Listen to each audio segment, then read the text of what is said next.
So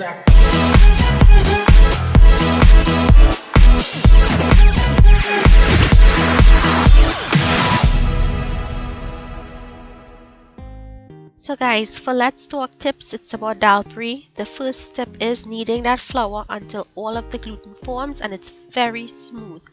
The smoother it is, the better roti and softer roti you'll get. Now when you're boiling the dal, boil it that when you press it between your fingers, you can tell that it still has a little bit of texture to it and it's not completely soft. And when you're grinding it, you want to make sure that that mill is tightened properly so you have a smooth dal. So you're going to take the loaf and you're going to start by opening it out, and you want to leave the middle of the loaf a little thicker. You want to open out the ends a little thinner.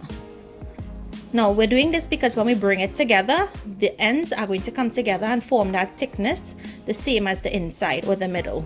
Then pick up one handful of dal, and if you squeeze the dal in your hand to compact it, it will stay when you place it into the loaf.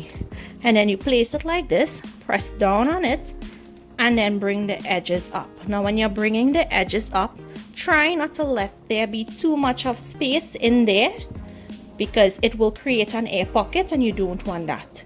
Then you squeeze.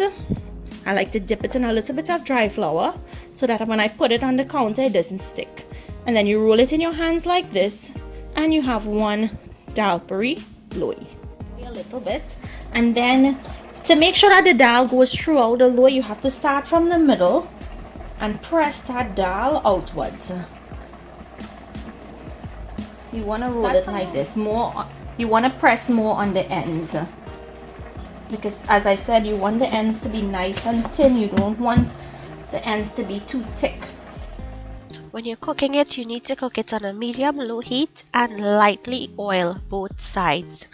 We're going to cook it on both sides until it's golden brown and it puffs up.